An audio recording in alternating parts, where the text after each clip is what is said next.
Hi friends, మీ bike కి గానీ మీ car కి గానీ ఏ వెహికల్ కైనా third party and full insurance ఈ రెండు రకాల ఇన్సూరెన్స్ ఉంటాయి. కానీ చాలా మందికి వీటి మధ్య తేడాలు తెలియదు. సో ఈ వీడియోలో third party and full insurance మధ్య డిఫరెన్సెస్ ఎక్స్ప్లెయిన్ చేస్తా అండ్ మీ వెహికల్ కి ఎలాంటి ఇన్సూరెన్స్ తీసుకుంటే బెటర్ గా ఉంటుందనేది కూడా ఈ వీడియోలో ఎక్స్ప్లెయిన్ చేస్తా. వీడియోని ఎక్కడ స్కిప్ చేయకుండా లాస్ట్ వరకు చూడండి అండ్ మన ఛానల్ ని సబ్స్క్రైబ్ చేసుకుని పక్కనే ఉన్న బెల్ బటన్ ని యాక్టివేట్ చేసుకోండి. ఫ్రెండ్స్, ఫస్ట్ ఫుల్ ఇన్సూరెన్స్ లో కవర్ అయ్యేటివి ఎక్స్ప్లెయిన్ చేస్తా. తర్వాత third party side by side compare చేస్తా. ఫుల్ ఇన్సూరెన్స్ అన్న కాంప్రెసివ్ ప్లాన్ అన్న ఒకటే. ఫుల్ ఇన్సూరెన్స్ లో మీ వెహికల్ కి యాక్సిడెంట్ అయినప్పుడు డ్యామేజ్ అయిన రిపేర్ ఆర్ రీప్లేస్మెంట్ ఖర్చు ఇన్సూరెన్స్ కంపెనీయే కవర్ చేస్తుంది. ఫైర్ యాక్సిడెంట్ కానీ సెల్ఫ్ ఇగ్నిషన్ లాంటి వాటితో మీ వెహికల్ డ్యామేజ్ అయినా గానీ కవర్ అవ్వుద్ది. తర్వాత మీ బైక్ ఎక్కడైనా థెఫ్ట్ దొంగతనం జరిగినా గానీ ఫుల్ ఇన్సూరెన్స్ మీకు recovery or bike value pay చేస్తుంది. కొన్ని ఇన్సూరెన్స్ కంపెనీస్ ఎర్త్క్వేక్స్ లాంటివి వచ్చినప్పుడు మీ వెహికల్ కి అయిన డ్యామేజ్ కి కూడా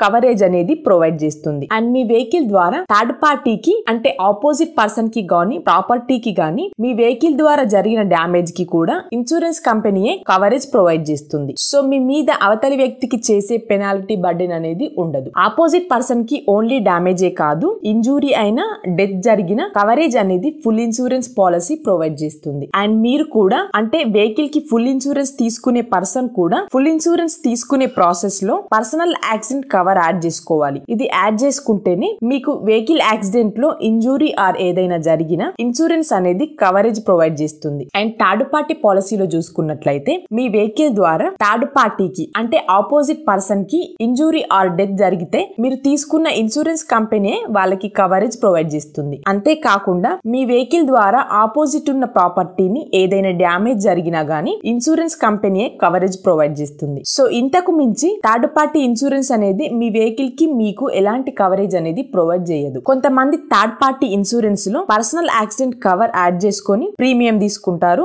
బట్ అలా చేస్తే మీకు ఉండొచ్చు, బట్ మీ వెహికల్ కి ఎలాంటి డ్యామేజ్ యాక్సిడెంట్ కవరేజ్ అనేది ఉండదు. సో ఇవి మేజర్ గా full insurance and third party insurance లో ఉండే తేడాలు. అండ్ ఫుల్ ఇన్సూరెన్స్ లలో కూడా కొన్ని కంపెనీస్ తక్కువ బెనిఫిట్స్ ఇచ్చేటివి ఉన్నాయి, కొన్ని ఎక్కువ బెనిఫిట్స్ ఇచ్చేటివి ఉన్నాయి. కాబట్టి మీరు మీ వెహికల్ కి ఇన్సూరెన్స్ కవరేజ్ తీసుకునేటప్పుడు ఏమేమి కవర్ అవుతాయి అనేది చూసి తీసుకోండి. సో ఈ వీడియోలో నేను చెప్పిన బెనిఫిట్స్ అన్ని కవర్ అయ్యే ఫుల్ ఇన్సూరెన్స్ కావాలంటే ఆక్వోలో ఉంటుంది. ఆక్వో ఫుల్ ఇన్సూరెన్స్ లో ఇవన్నీ కవర్ అవుతాయి. వీడియో డిస్క్రిప్షన్ లో ఆక్వో ఇన్సూరెన్స్ తీసుకునే లింక్ ఇచ్చాను. అందులో full insurance third party insurance రెండు ఉన్నాయి. మీకు నచ్చింది సెలెక్ట్ చేసుకుని ప్రీమియం తీసుకోవచ్చు. ఆక్వో డీటెయిల్డ్ వీడియో లింక్ కూడా డిస్క్రిప్షన్ లో ఇచ్చాను, కావాల్సి వస్తే చూడండి. Full insurance and third party insurance లో ఏది బెటర్ అంటే నేను ఫుల్ ఇన్సూరెన్స్ మాత్రమే సజెస్ట్ చేస్తాను. ఎందుకంటే ఏదైనా సిచ్యువేషన్ లో వెహికల్ డ్యామేజ్ అయినా లేక వెహికల్ ఓనర్ కి ఇంజూర్ అయినా ఆ కంపెనీ కవరేజ్ ప్రొవైడ్ చేస్తుంది. ఎలాంటి టెన్షన్ అనేది ఉండదు. అండ్ థర్డ్ పార్టీకి ఫుల్ ఇన్సూరెన్స్ కి బైక్ విషయంలో అయితే 200-300 మధ్య డిఫరెన్స్ ఉంటుంది